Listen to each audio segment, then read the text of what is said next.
mature being does not distinguish life between spiritual and non-spiritual. There is one life, it is now, and to make any separations of spiritual and non-spiritual is already making separations, isn't it? Of course, we can say that people who live spiritually, their life appears to be spiritual and so on. But from my perspective, people experience a lot of side effects, a lot of alterations. People experience a lot of altered ways of living. An integrated life is life. I equally enjoy going out for a cup of tea and talking to a waiter, just having a little chat. The same way as a few moments later with my tea companion discussing about some seemingly advanced spiritual topics. And then a few moments later again, just having a regular chat about any other subject. So I remember many years ago, you know, that there would be a distinction that, oh, these are important spiritual topics, you know, we're discovering some fundamental truths of reality and so on. But these days, you know, just randomly, really, like even while driving, we can just have a little inquiry with Lyonne, my partner, or, you know, while just walking or having a cup of tea, we can just discuss about anything, which is not any bigger or smaller than anything else. And perhaps if somebody would be sitting next by in a cafeteria, they would kind of move their ears. What are they talking about? It's a highly unusual subject, but for me, there is no distinction of any specialness of this topic or this inquiry. So we can say there comes more a sense of equanimity that spiritual things are not exaggerated to be any bigger and more important than regular life activities. It is just that, you know, people are so much used to regular life activities that they call them mundane. But in reality, any life activity is very special because it is a life activity. It's a source God manifest. So if one can see the simplicity of any activity and to see that it is the mind which distinguishes something as very special and something as mundane, so that distinction, it's a common issue in spirituality.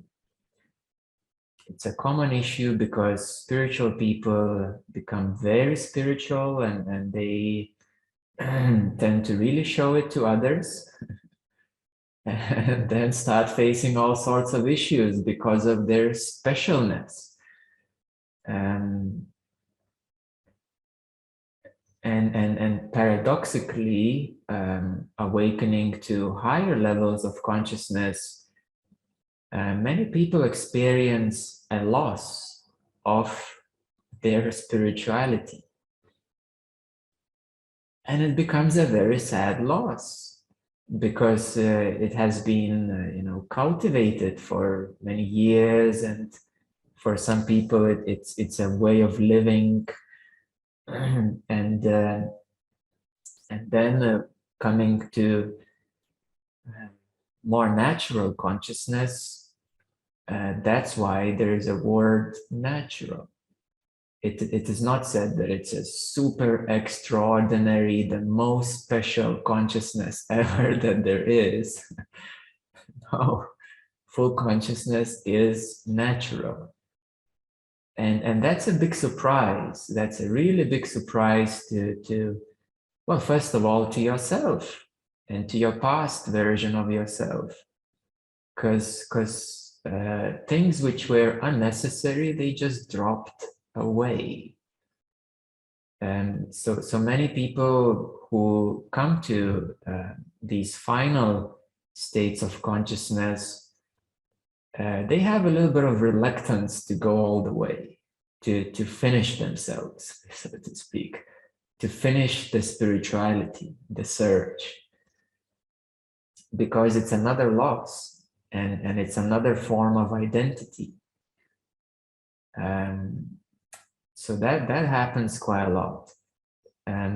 Integrated living means that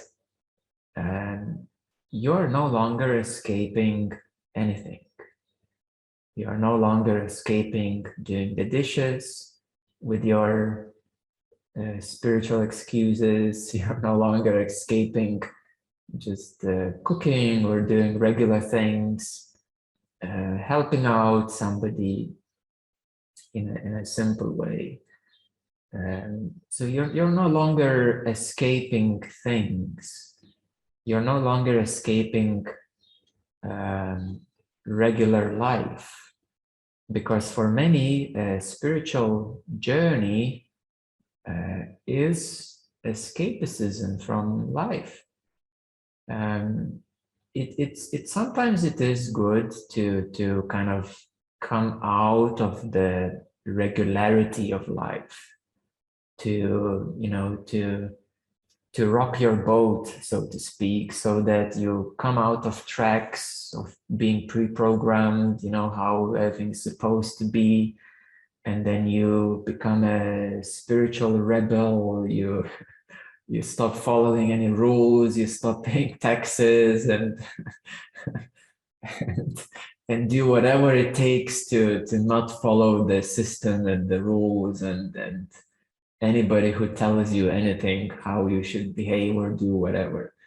So that, of course, is a very extreme rebelliousness, but it usually happens for a bit of a younger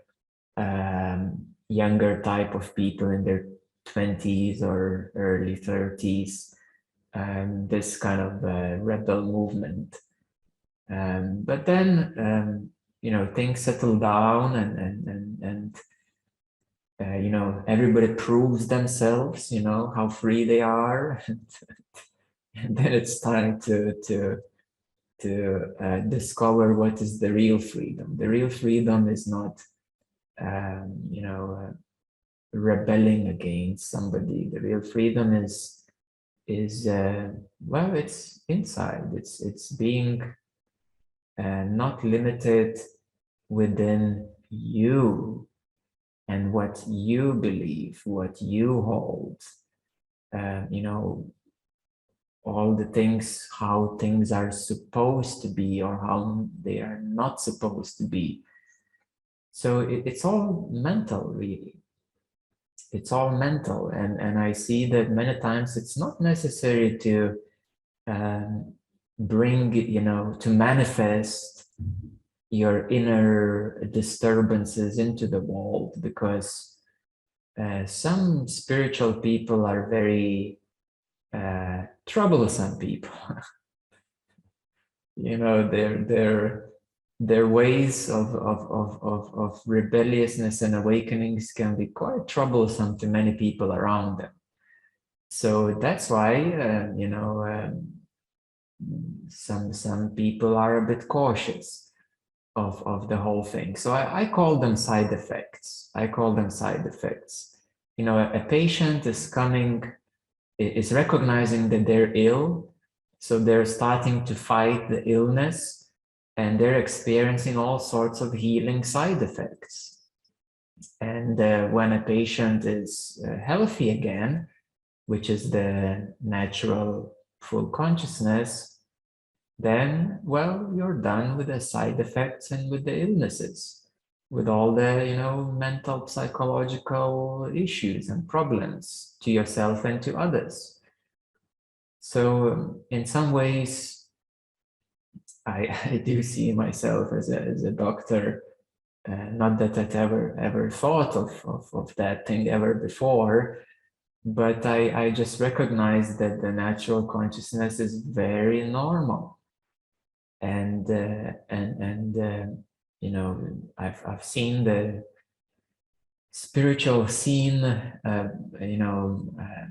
very extensively in many communities, and we did a lot of traveling, in Asia and Thailand and Bali and all across India.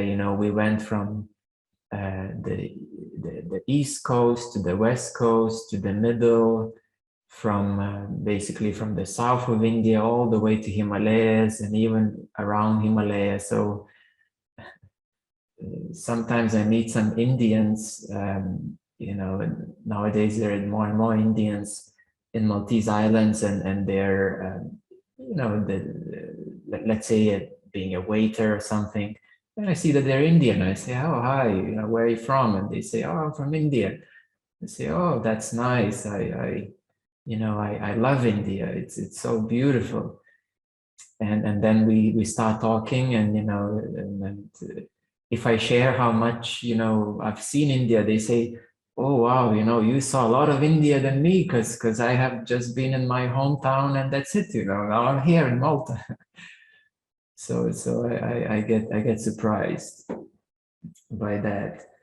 So essentially, the spiritual scene is it's so diverse. There's everything, and just like a doctor would identify when you buy a medicine, there's a leaflet with it, and every possible side effect is listed by law. So if we look at spirituality and what people are up to, in all sorts of communities, the list is very extensive of all sorts of alterations that people experience, and even more so how they assume that that's the reality. Some of the biggest, problems and assumptions are, have to do with energetics. And there is one question that we have. Why does it seem that in a lot of spiritual teachings, the focus is on kundalini awakening as the ultimate goal rather than full consciousness? So people are very fascinated with kundalini energy. They're very fascinated with the chakras. And I remember one satsang in India. We had an open satsang meeting, and I was explaining about inquiry and the importance of awareness, and there was one Indian man, and he was very impatient, and he's like, "Can I ask you a question?" I look at him, okay, okay, so go ahead. And he says, "Can you see my chakras?" And as I'm sitting there, like a thought kind of passed through my mind. I just spoke 1 hour nearly about importance of awareness. And this guy, all that he can think of is if I can see his chakras. What do you make out of it? I said, of course, yes, I can see chakras, but they're not so important after all. But can you see my chakras? So I said, okay, well, let's see what you have. Yeah, so people get really interested in these small things, small things, in quite insignificant things. Because chakras are like guitar strings, they're energy centers, they need to be balanced, they need to be taken care of, but that's not who you are.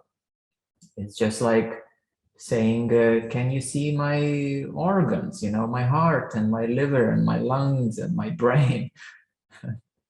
Yes, let's go to a hospital, there is an X-ray device and we can check it. But that's not who you are. That's not what we are really talking about here. So he missed the point. He missed the point.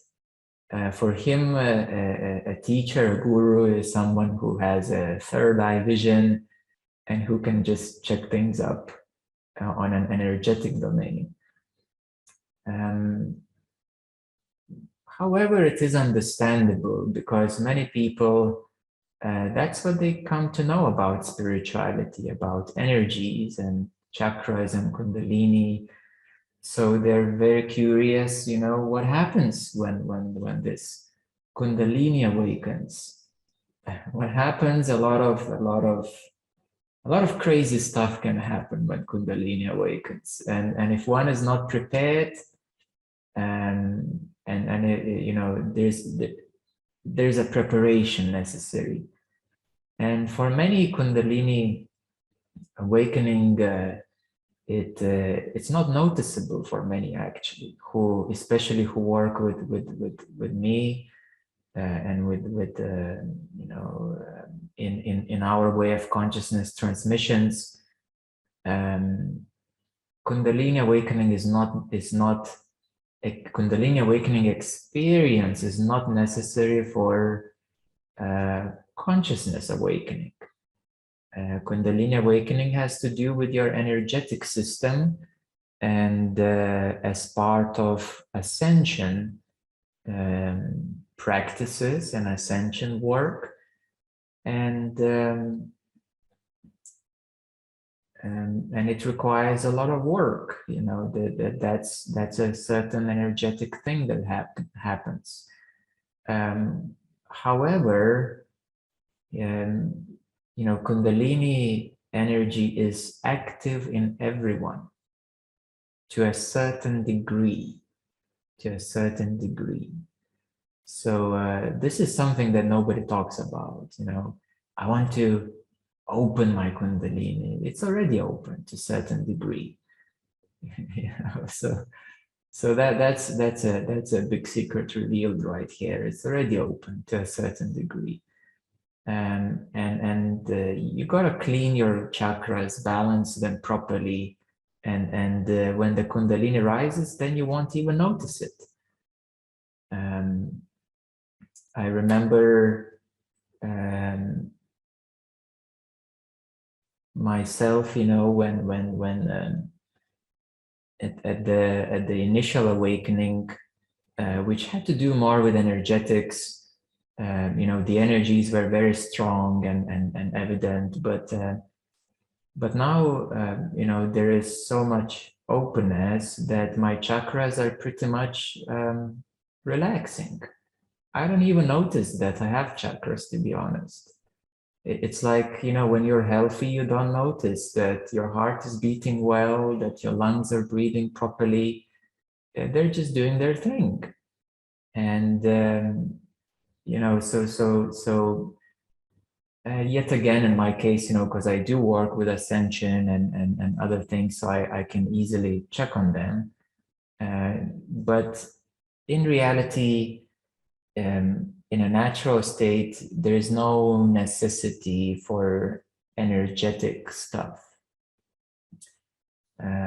Energetic stuff is well, it's energetic stuff.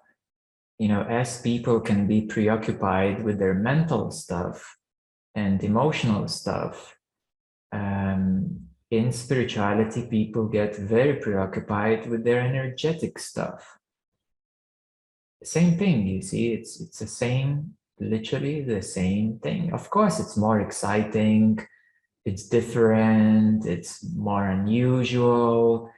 It's, you know, there's so many more variations of energetic stuff, experiences.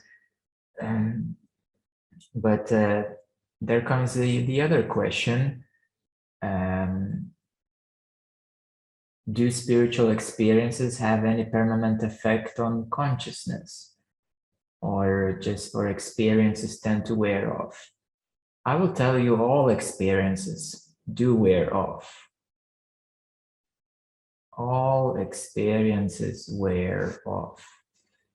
You know, the way that I experience things, like let's say, I'll give you an example. You know, what happened a few minutes ago or a few hours ago, it's no longer here for me. You know, it's literally no longer here. And to give you a bigger example, you know, we just came back from 2 months of traveling in Mexico and on return some other places. It was a lot of travel, you know. We visited a lot of things. We saw a lot of places, a lot of different experiences. And for me, things happen real time, like literally real time. When I'm there, it's all there. When I'm not there, it's no longer here. And now, you know, being back home, so to speak, it's like I didn't go anywhere. Nothing happened. You know, and I'm just here. I'm fully here. And that can be quite disappointing. You know, if I would if I would consider, you know, that, you know, we did spend quite a lot of, you know, budget and effort and so on, and now coming back home, there's nothing happened. You know, this is my experience right now, that literally nothing happened.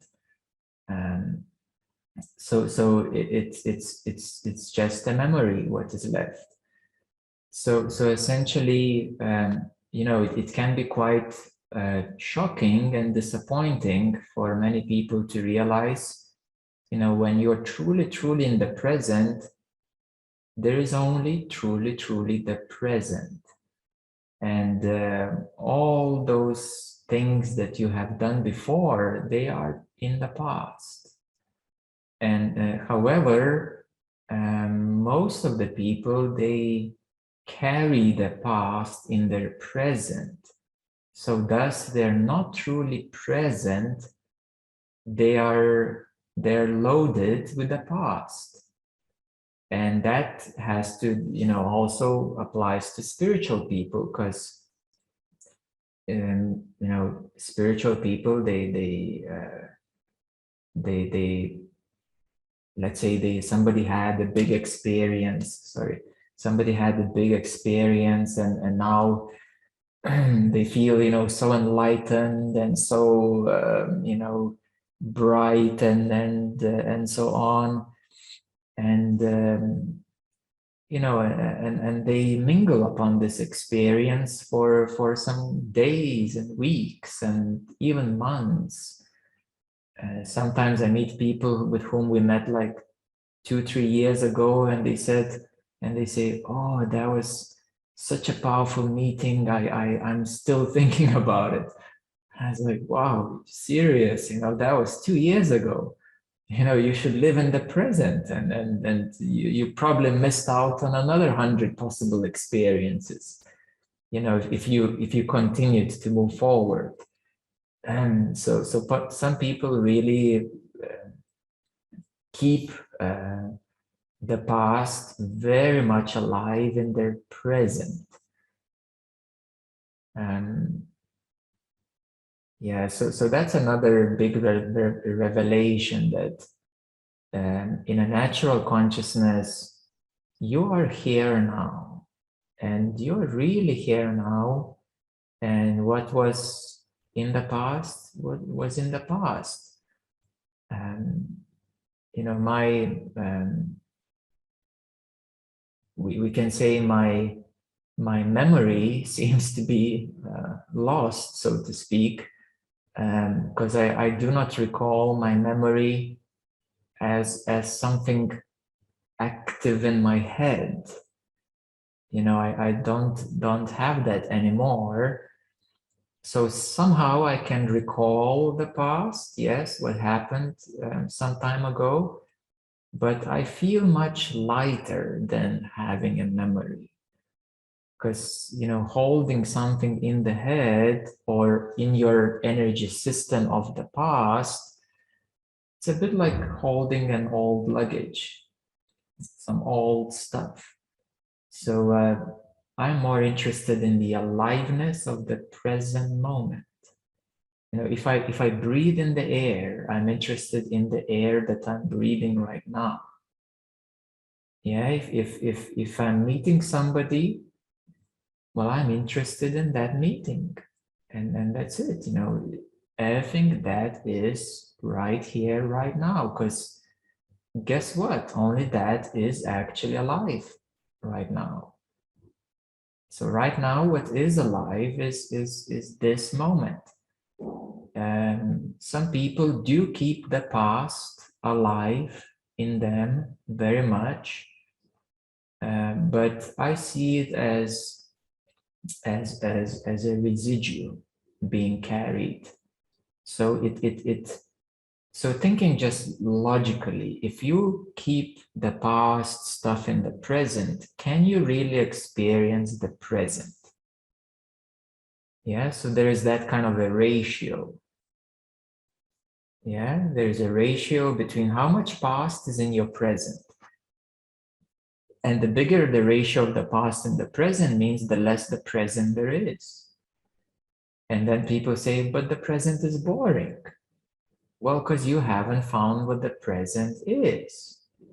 You haven't made a relationship with the present, because for you, more interesting is the past or future. So people don't really know the present. They know future very well. And that's why, as a side effect, there are worries and anxieties, because the future is not here yet. So the linear mind tries to calculate and compute the future, but it can't, because it hasn't happened yet. And so again, that's why there are worries, anxieties, and hopes and expectations. So from my perspective of the present, a person is full of hopes, expectations, worries, anxieties, stuck in the future or stuck in the past, and not really here now. And they're missing the whole thing. They're missing the aliveness of the present. An easy way to remind yourself of aliveness of the present is to breathe in. I know it sounds cliche, but when you breathe in, you really breathe in the air of the present moment. You can just put your hand on your chest, just feel the heartbeat, your lungs, your chest lifting up. That is alive. Get to know what is alive. What is alive? What is alive is buzzing, vibrating. It's real. And get to know what is not so much alive. You know, memories are dry. Emotions of the past are boring. You know, from my perspective, they're boring. You already lived them. You know, you already experienced them. Make some space for something new. the future, my goodness, why think about it so much? And you will actually be more prepared for the future while being more present. So that brings us to another question.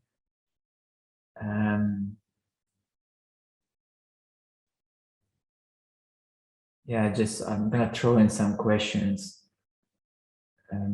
It seems as identity is diminishing, there's not really any desire or goal or objective that I feel I need to pursue. What should I do now? Yeah, many things were in the head. You know, people make their 5-year plan, 10-year plan. I'm gonna meet my partner who is gonna look exactly like this, and he's gonna be tall and handsome and gonna have these qualities, and he's gonna be caring and loving, and you know, and the guys, you know, picture and visualize their dream girls, and how, you know, they should be and behave and look. And when love knocks on the door, it usually throws away, you know, the dreams about the perfect guy and the dreams about the perfect girl, because you get, you know, a connection, and you meet somebody more real than that, more real than your imaginations. So people have a lot of mental stuff, including their goals. And what happens that mental goals are mental goals, and life manifests always that what does need to happen.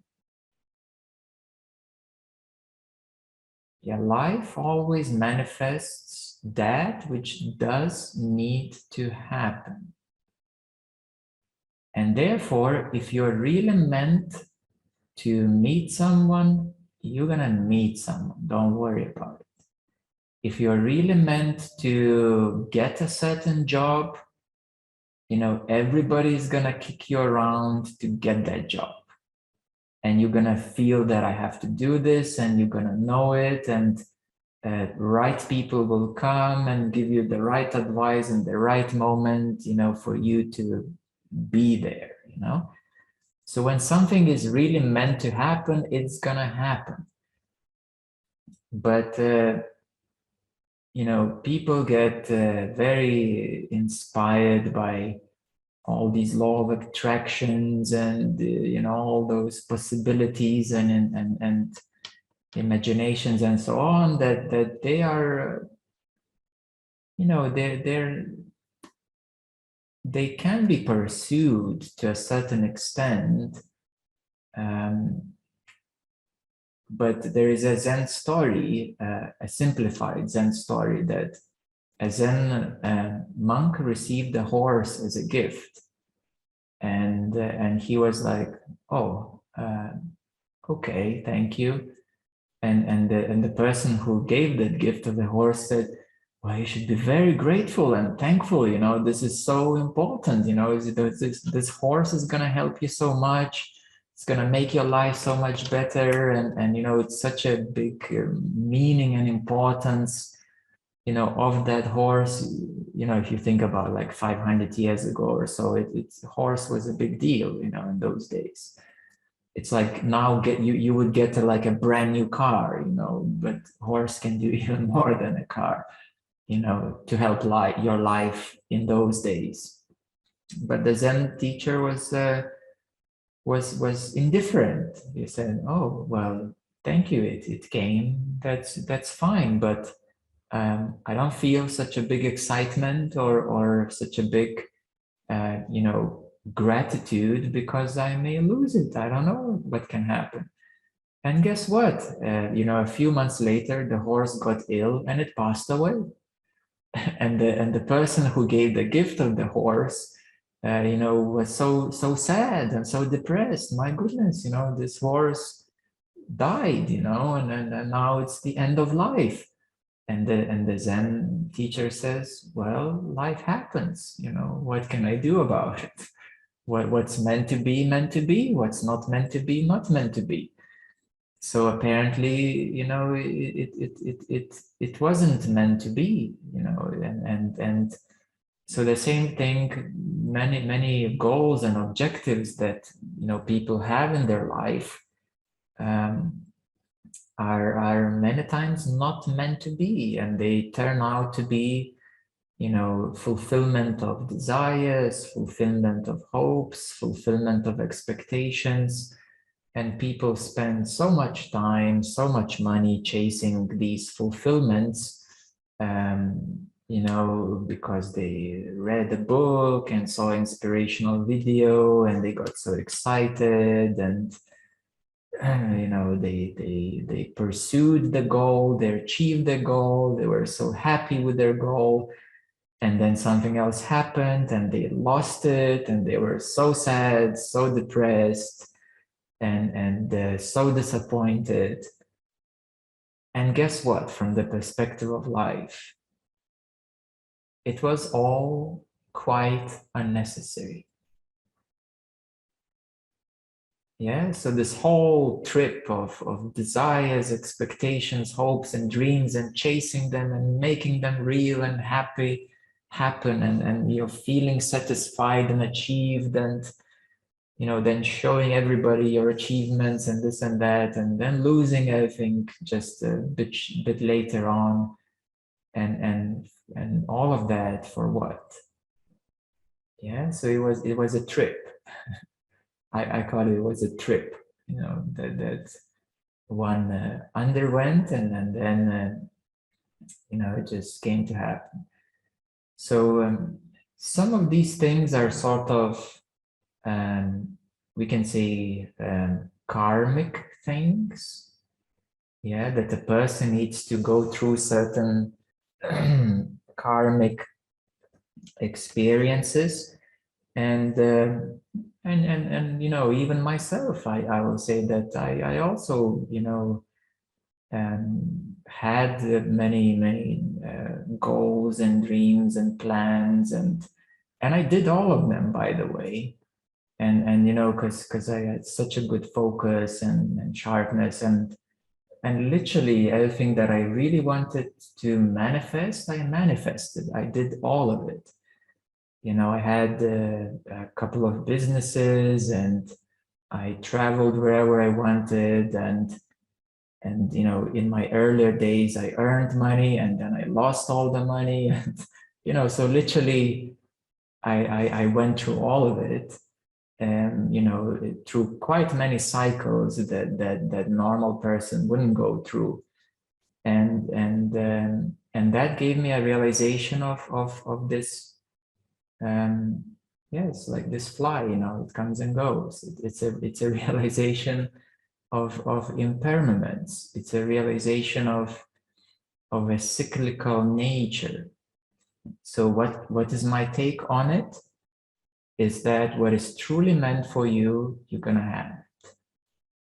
And my reflection on it, that I did, you know, spend so much energy, so much time and finances to pursue my goals, thinking that, you know, they will, you know, bring me something, while on the other hand, something that I did not consider as something very important, you know, let's say 10, 15 years ago, which is a natural consciousness. You know, I was also one of those people who was so much into energy and dimensions, particularly, you know, because I could see things. And so I was so interested in those dimensional things, in the things that I can see and touch and experience. And you know, and now, you know, going through all of it, I wouldn't change full consciousness into anything else. You know, that's my take on it. I wouldn't change full consciousness into kundalini, into psychic abilities, into third eye visions, and even into, you know, running a business, into you know, traveling here and there and there, because, you know, at the end of the day you have to come back home and settle back in. So it's kind of having done it all, and you know, surprisingly, you know, kind of this body is young. So having done it all, my take on all of it is that full consciousness is the best thing there is. And you know, I wouldn't change it into anything else. And therefore, you know, even if somebody would say, you know, I'm gonna load you with gold and millions and this and jewels and treasures, but you're not gonna have full consciousness. I always say, take it all. I don't need it. Because why have all of that trouble and misery, you know, with all those riches and golds and everything? Because you're gonna get into trouble, that's for sure. You know, I know so many rich people who are in so much trouble. I don't want that. You know, I'm clear. I don't want that. And I know many like wealthy people, you know, with hotels and many companies and all sorts of wealth forms, and they're slaves to their money. They are slaves to their wealth. And I look at their timetable, I look how stressed they are, how lost they are, their health is not so good. Or even if they kind of seemingly, you know, manage their life, you know, let's say they have a beautiful family, quite a lot of money, you know, relatively healthy. But I look at it, well, it's a lovely life, you know, it looks like a you know, as a postcard life, but they're missing out on the most important thing. They're missing out on you know, natural consciousness, and they're still limited in their experience, because they're still dreaming that, you know, it's gonna be ultimate happiness. They're still living in a dream, an illusion, and even if seemingly everything is perfectly, you know, beautiful and nice and so on. Yeah, so I wouldn't change it into anything else. So that's a why, you know, why. So how is this full consciousness integrated living? It feels really normal. First of all, it feels really normal, and yet it feels that's where the words start to fail, because it's neither normal nor super special. I could say it's super special, especially if I look around other people and then things are happening around the world. I would say, oh my goodness, you know, this is so special. But since I'm not thinking, and you know, it, the normality or specialness, even that feeling is not there anymore, because the openness and the aliveness of every present moment is so much more real than any kind of dualistic feeling, you know, of specialness or normality or you know, any other possible kind of distinction.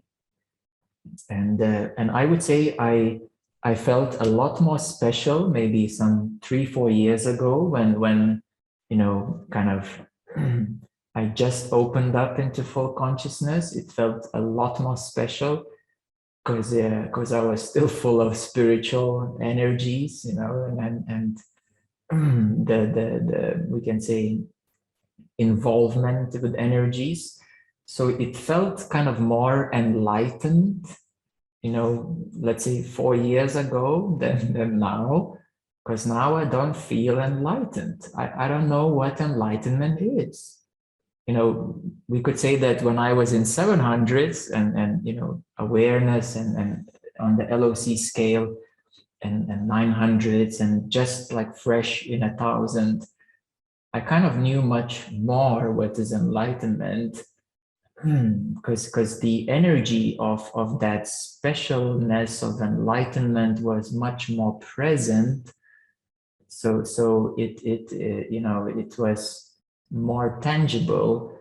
And right now things have normalized like so much that I don't have any idea of anything.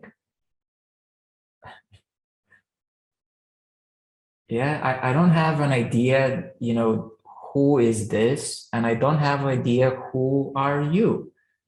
I just don't have any distinctions.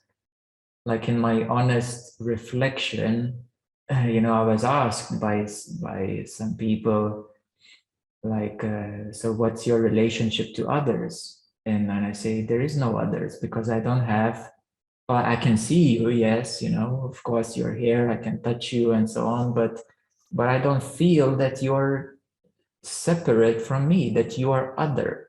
I don't feel that you are other. I don't feel that you are somebody else and this is someone, someone as me here. So it's pretty weird, I presume, as I'm talking right now, but it feels, having no distinction, having no idea of what something is, perhaps that is the freedom that everybody was looking for and that I was looking for. And I'll tell you that I pictured freedom as something else, to be honest. Let's say 10 years ago, I pictured freedom as top of the mountain. It's just you and the freshness and the view and nobody else, and you're not bothered, and so you're free. But now, having no idea of what is not freedom or what is freedom, I would say that I am more free because I don't use my mind to know what is freedom. So having no mind to know what is freedom, then you are, we could say, truly free. So you are not concerned about not freedom. Yeah, I'm not concerned about not freedom, and I'm not looking for freedom.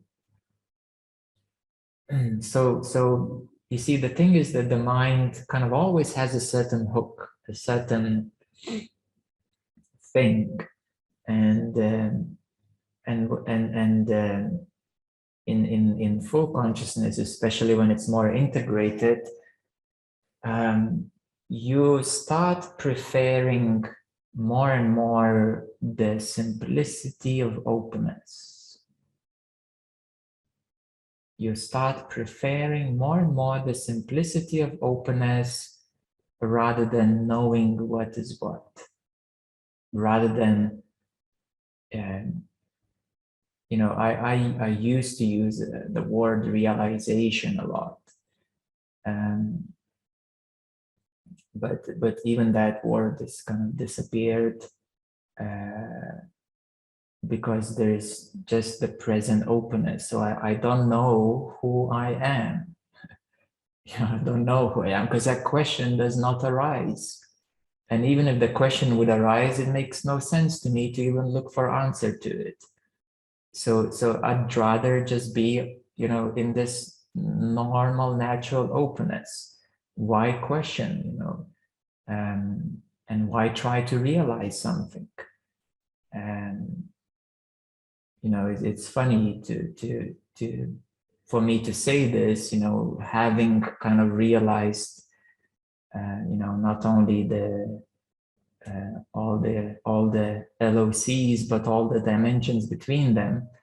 So that's kind of the ultimate non-duality, that kind of everything mental just is no longer interesting.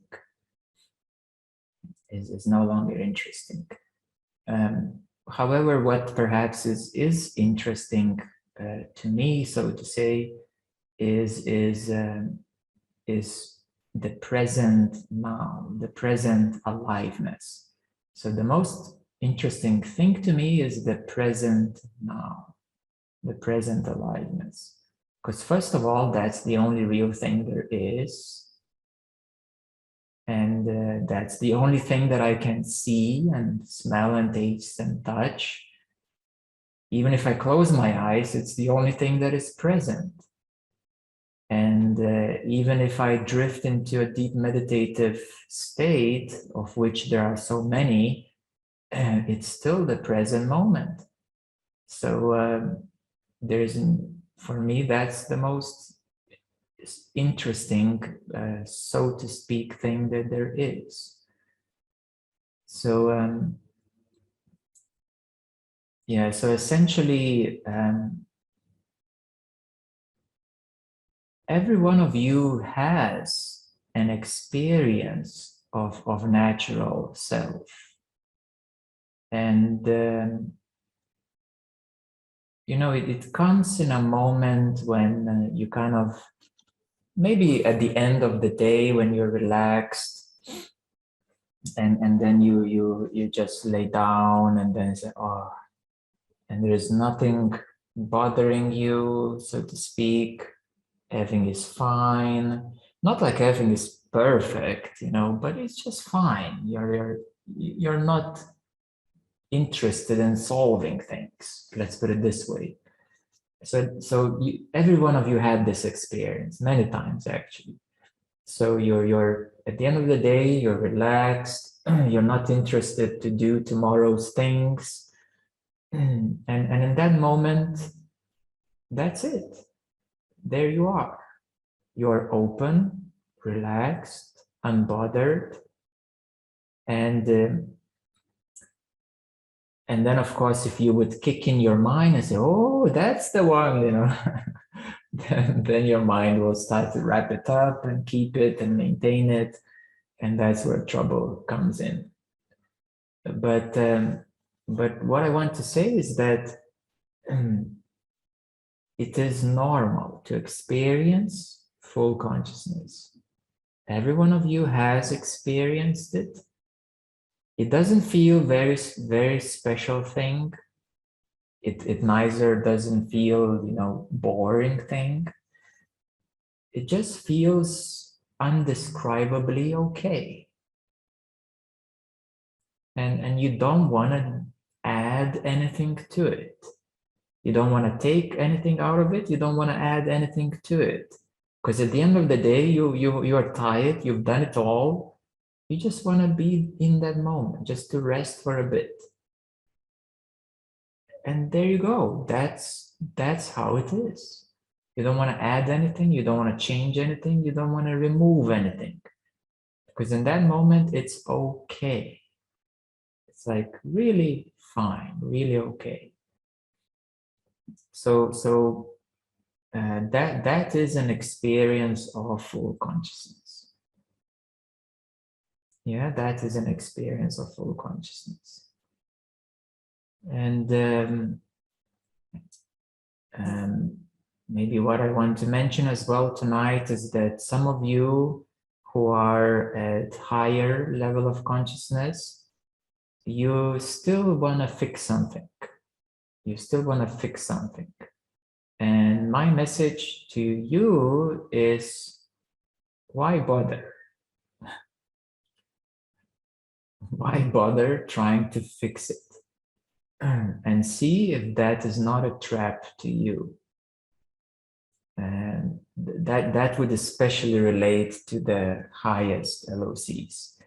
Because in the highest LOCs, like, you have learned so much, you know so much, maybe you read so much, and then you know how it's supposed to be, And then you judge the present moment of your own experience in comparison how it's supposed to be, and that is your hook.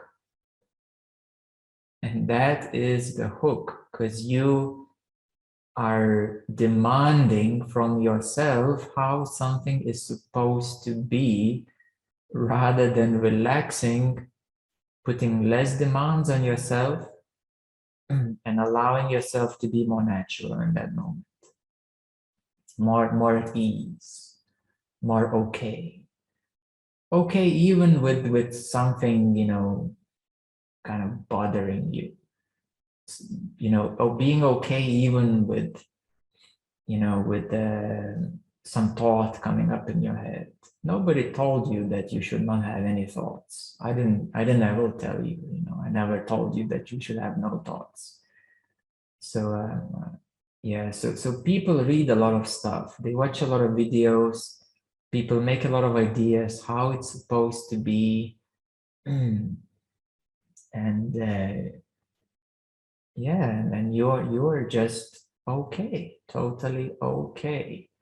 And you notice some thought arising, and okay, well, fine, why not, but you don't judge it. You don't, try to destroy it and remove it. So you don't create more problems for yourself, basically.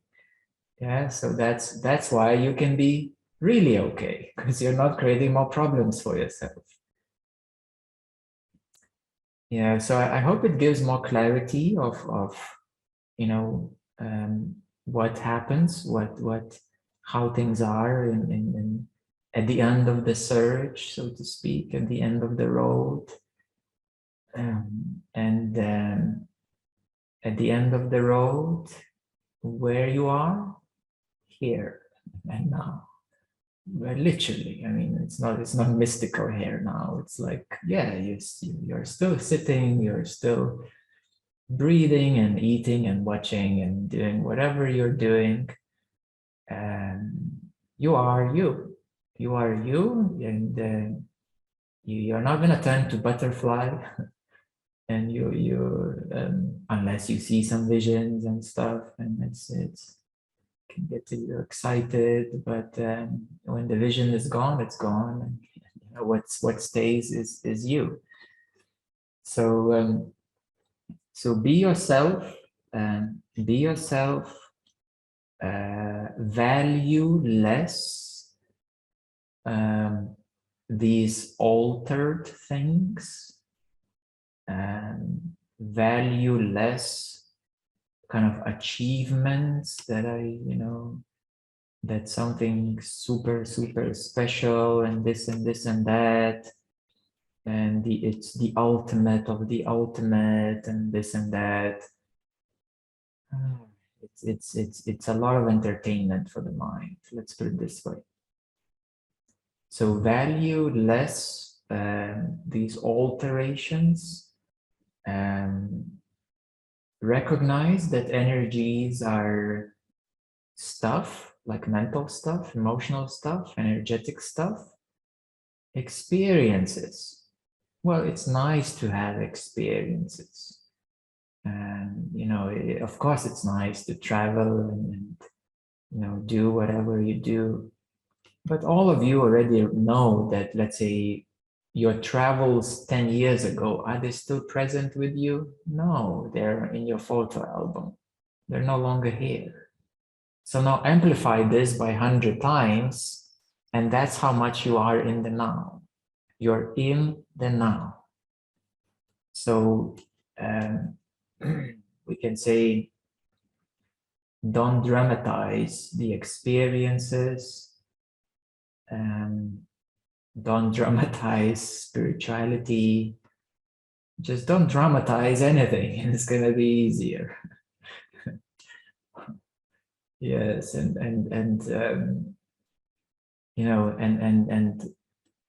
what is real stays. That which is real stays. So you're still here, your body's here, you know, you have awareness, but you don't even think about being aware. It's like I'm not focusing on awareness. I'm just aware. It's just here, and there's no particular effort to do it.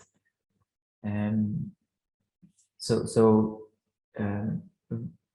we could say value your natural awareness, your natural ability to see, perceive,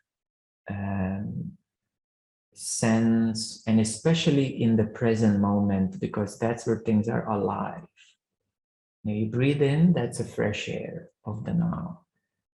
And when you connect to the present aliveness, and today we can do a meditation together, it is only the present aliveness that can bring you more into the present. So that would be a good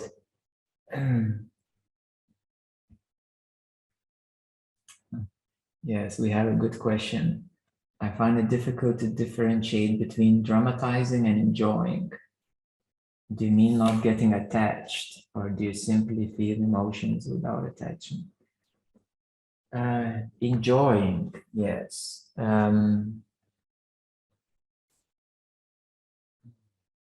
Enjoying.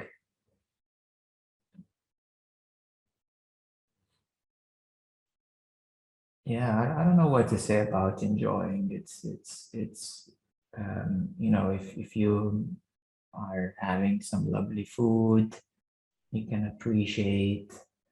If you are in a beautiful place, you can appreciate it. If you're having a fun time, you can appreciate it.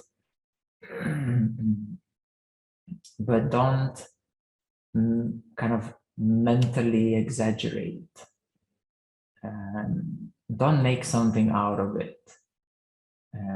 That's a good thing, and it's kind of you know, the mind is like a boat in a sea. So if there's something exciting, you know, the waves are rocking the boat. If there's something dramatic, the waves are rocking the boat. So the goal is to have that more kind of an equanimity, that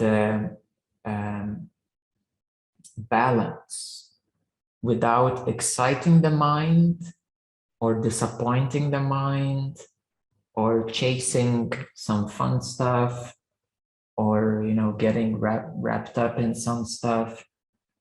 It's kind of keeping that balance right in between. So that's where the Buddhist middle way comes in. And yeah, and of course I know it's easier to say than do, but you know, as a practical thing, you know, that's where we have many specific meditations for each level of consciousness.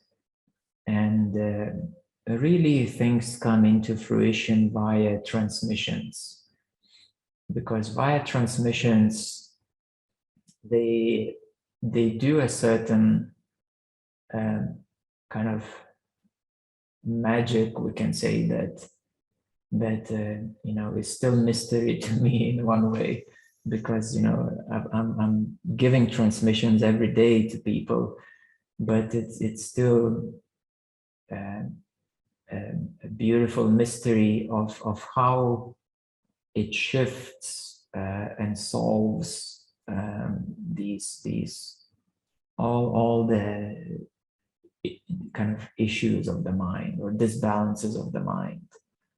So you know, if I would compare to the books, what's written there about enlightenment, and you know, many of the enlightenment teachings, it's just things get cleared. Let's put it this way. With the transmissions, things get cleared, and what stays is more and more openness, more and more lightness from stuff, mental, emotional, energetic, and spiritual. And it's just kind of more and more clarity, less and less stuff, and things are more and more natural. So that's how it happens to people who work with me, and yeah, and if I had somebody to help me, some 10-15 years ago, it would have saved me like 10-20,000 hours of meditation. Or at least 10,000 hours of meditation I would have saved if I had transmissions helping out. So it's something that really helps. Let's put it this way. So therefore, all these questions of how do things resolve, and can I find that answer? Can I find that magic formula, that special practice that is gonna do it? No, there isn't one. At each LOC, there are different practices that help, assist, but really the transmission does it, basically putting it to the basics. And then the other practices, they assist, they help, books help, watching videos help. They give you more perspective, more understanding. But it's the transmission that really does it. And the rest, then you can relax on. And I do love reading as well. I do love, seeing different perspectives of self-realization. And not that I need it myself, but I just find it, what else should I be interested in? Yeah. So why not get to know it, how it happened to other people, to see how different other teachers see things, from their perspective. And that's why, in a way, God created the universe to see himself from many different points of view.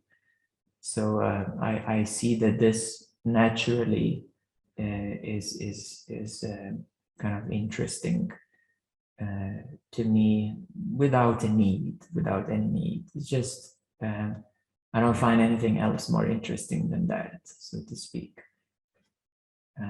All right. So let's do a practice. It's a simple practice, but it's very important to connect with the aliveness of the present moment. And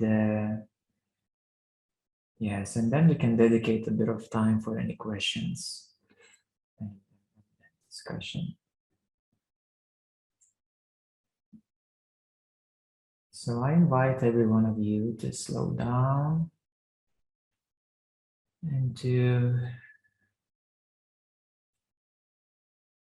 take a few moments to slow down, and you can even have a little mantra: I am here, I am here, I am here. And just focus on your breath. I'm here, breathing. We're not looking for anything special, so don't expect something very special. Just like neutrally, I'm here, I'm breathing. And try to feel some aliveness in your breath, in the air.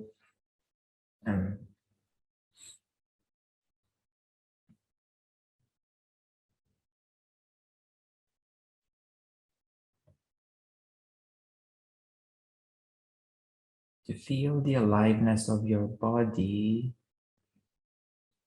It is truly alive organism. Beautiful, beautiful organism. Very alive, very present.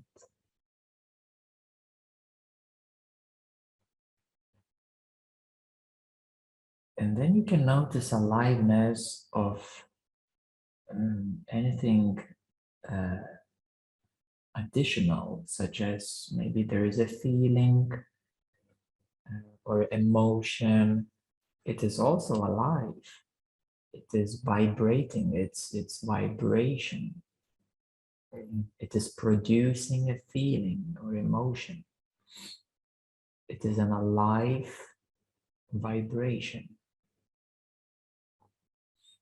And then if you feel some energy, also it is alive vibration.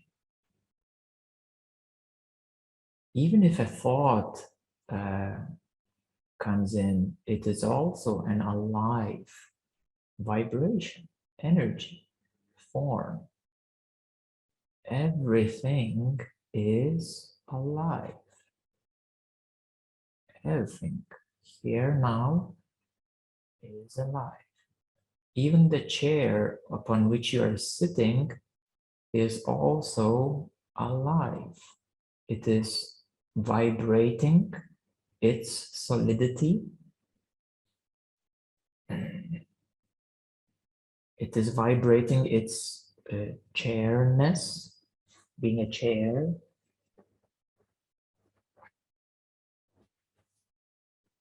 Any object, even a stone, a rock, or even a wall is also alive. It's vibrating its essence, solidity, its form, its shape.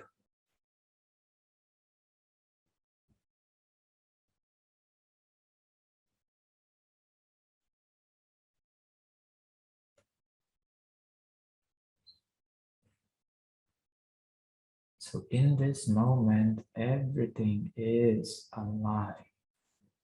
And that is amazing.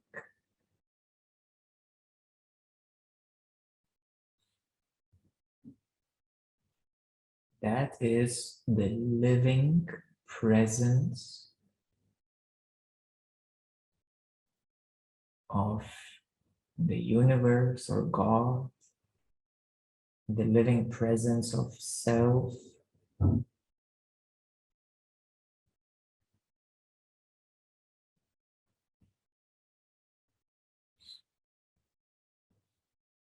So everything here is a living presence of God, universe, aliveness.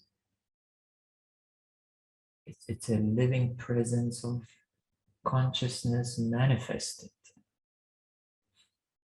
as this aliveness of all.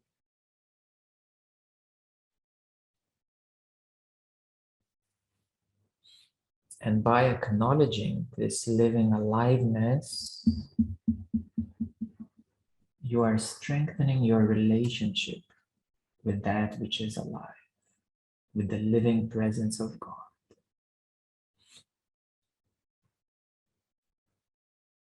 You're strengthening your relationship with that which is real.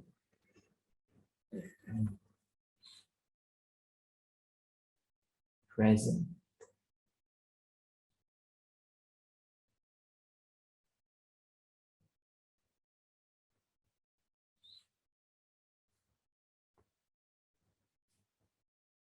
And it's better if you acknowledge the presence of aliveness of your body, your breath, even the objects. Because if you go too much in your thoughts, then again there is an issue of engaging with that which is not too helpful in a long run. But just acknowledging the aliveness of a thought and recognizing, oh, it's alive. That is the what I'm pointing to. it's that acknowledgement that I'm pointing to, recognition of aliveness that I'm pointing to.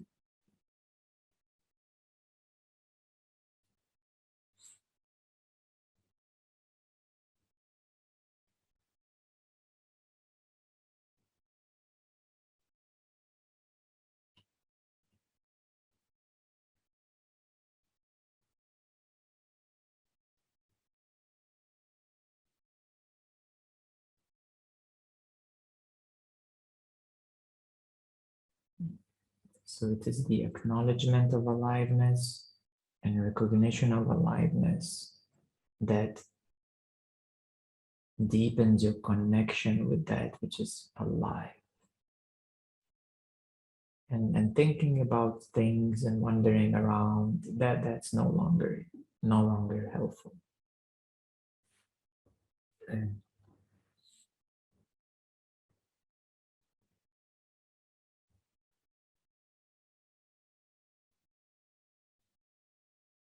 And in this moment of acknowledgement, you can sense how special it is. In that moment of acknowledgement and recognition, you can sense that that is special.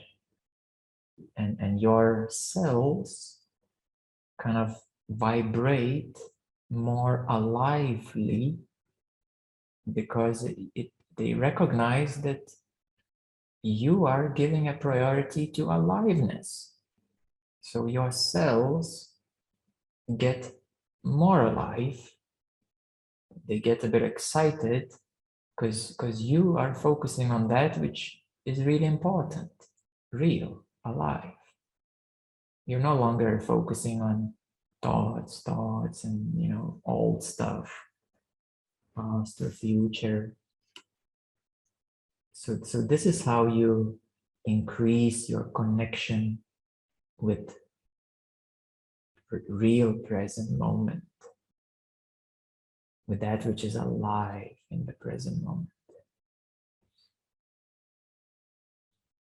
And your cells are they instantly recognize it.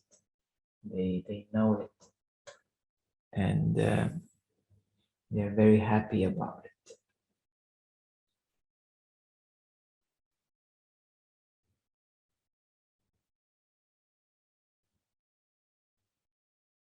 And they start activating and they allow more light electricity to flow through them. And that's how you become more alive being. That's how you come to the oneness of life.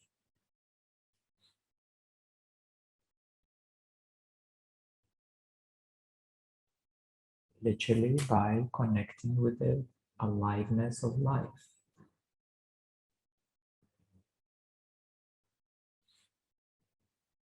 And there is no spiritual contemplation that is bigger than this aliveness of life. Because contemplations are mental processes, understandings are mental processes. They always end up being dead.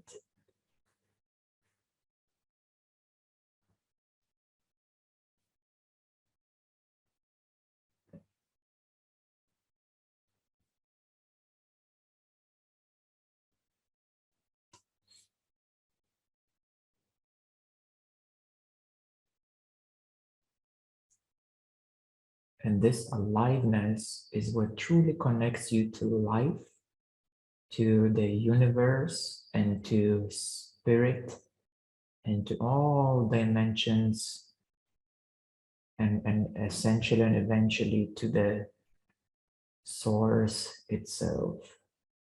Because consciousness is the most alive thing that there is.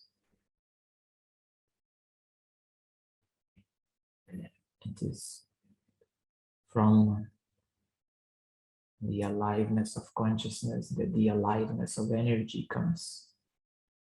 forth and is recognized as a product of energy aliveness, which is infused with consciousness.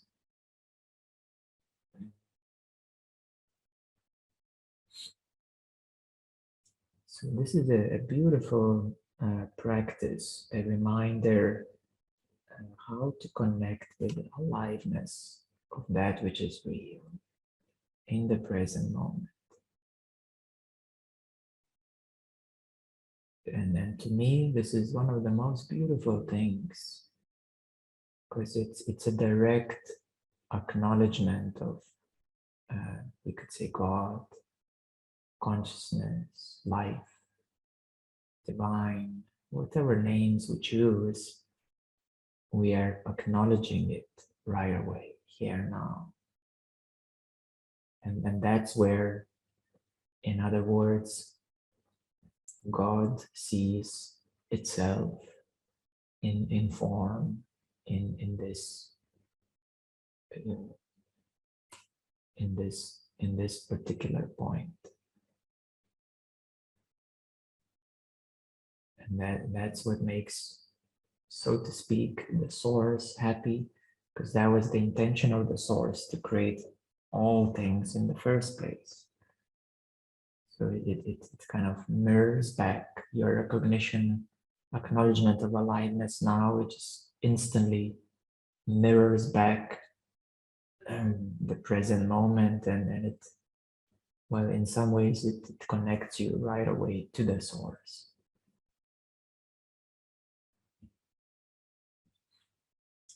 Yes, this is a beautiful, beautiful practice. It could be practiced at any level of consciousness. So when you're ready, you can slowly start coming back.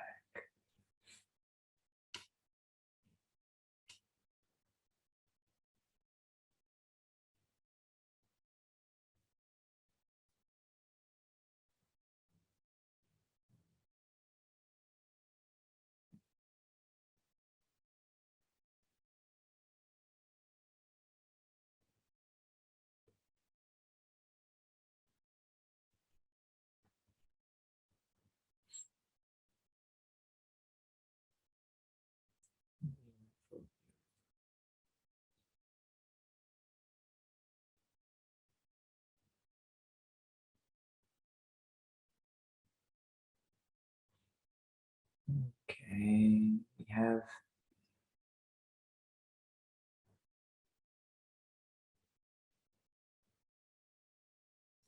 we have another question. How does ascension compare to enlightenment? Does it help to get to full consciousness first?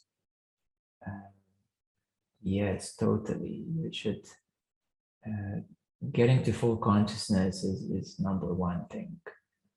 And ascension is this never-ending process of evolution, rise of vibration, ascending higher, connecting more. So that's a never-ending thing, ascension. Even when you get to the 4D, then there's 5D. When you get to 5D, there's 6D. When you get to 12D, well, guess what? There's another universe. So it's a never-ending thing. You know, energetic ascension.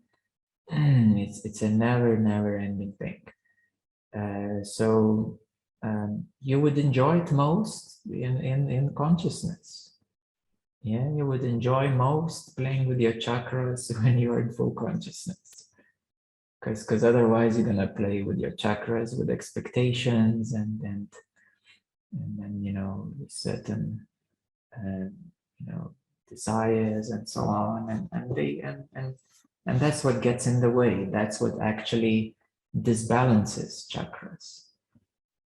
That's what, you know, the mental hook, that's what disbalances energetics. So when you're in full consciousness, you know, then focusing on ascension is lovely, because you don't have the stick in the wheel anymore. So you can just, you know, meet everything and work on everything, and it's a lot easier. And just one more question we have with the law of attraction. If I don't focus on what I want, what I will manifest. I believe I answered it before by saying that you will manifest what is meant for you, what is truly meant for you. Yeah, so law of attraction is good for teenagers. It's good for young adults to get you motivated.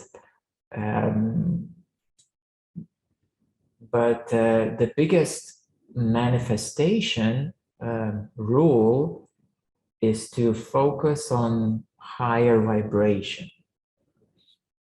So when you focus on a higher vibration, and specifically on awareness source, which is like a golden light, when you focus on a higher vibration, then you don't need to bother so much about goals and other achievements, because by focusing on a higher vibration, automatically everything aligns towards that higher focus vibration. And so if I would give the golden rule of the law of attraction, this would be the one. Instead of just, making goals, specifically, better focus as much as you can on a source vibration, like a golden sun vibration, and just focus on it,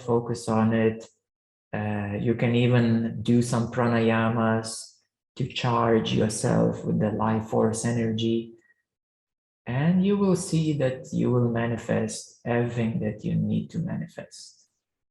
And you will have enough energy for everything that you need to do. You will have the motivation to do things that you need to do. And you will have excitement for doing what you need to do.